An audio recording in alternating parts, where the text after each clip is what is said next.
Grand Rising Soul Fam. Today I am coming on and sharing from the Tao Oracle by Ma Deva Padma. Today we've been exploring Gene Key 52, which is the shadow of stress. Now realize that shit. The gift of restraint. This is the discernment on what are we going to stress about. This is choosing which things we will align with. And this is the divine expression of stillness. When we clear the path, when we get still, when we breathe, we become inspired. And oftentimes we hand that shit over to our higher power, to a version that can hold it so that we can be again in peace and ease and levity and surrender and trust. So the hexagram here is keeping still, and here is this beautiful Buddha imagery here. Couple keywords: meditation, self-renewal, composure, detachment, self-acceptance, equanimity, and serenity. So let's check it out. Maybe something resonates with y'all. In many traditions, a mountain symbolizes the stillness of Buddha nature. Serene and detached, rising above the bustle of mundane affairs, it appears unaffected by the passage of time and the strife of the marketplace. A mountain setting offers the perfect environment for meditation. When we simply sit, relax the body, and keep the spine upright, closing our eyes and shifting our attention from the outer to the inner, we're in tune with the stillness of mountains. From this centered place, it's possible to rise above the mind's busyness and gain a detached overview. It's like looking from the vantage point of a lofty peak into the valley of the mind, distant from its preoccupations and thereby able to observe it with objectivity. Meditation is a point of rest and a process of renewal from the inside out. It means calling a halt to being driven by a compulsion.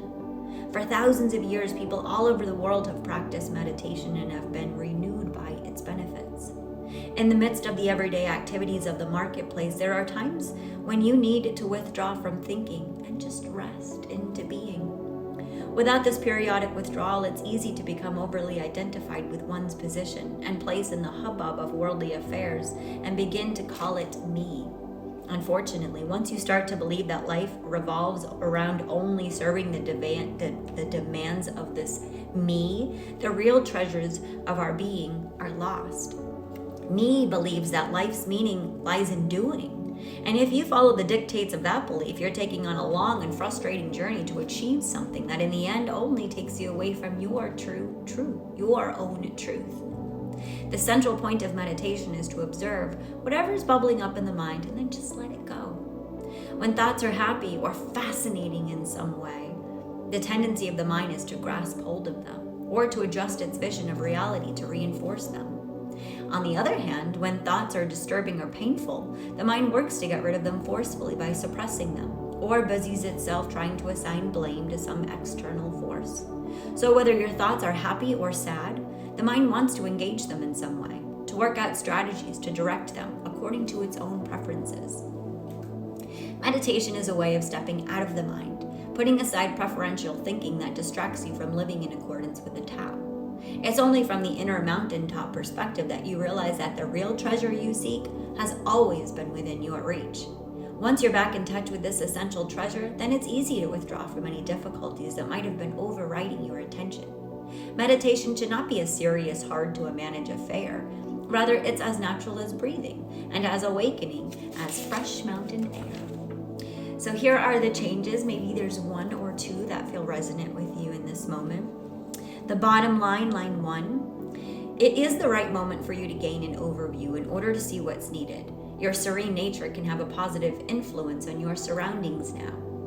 Line 2, all harm done in this world is born from the harm we do to ourselves through unconsciousness, immaturity, and irresponsibility. Imagine that what this world would look like if every day for a period of time everybody simply sat down, relaxed, and withdrew their identity with me.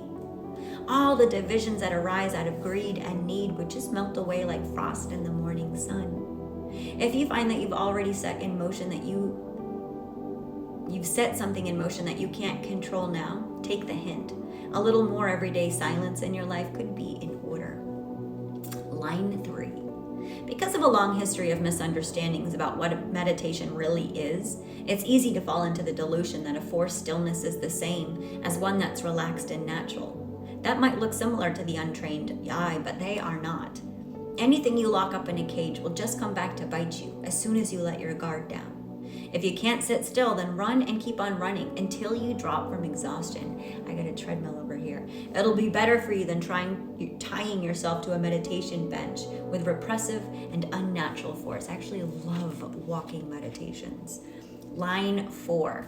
Believing in me keeps our lives locked up in tight little compartments that are intended to protect that me from harm, and it's easy to become victims of your own fearfulness and mistrust.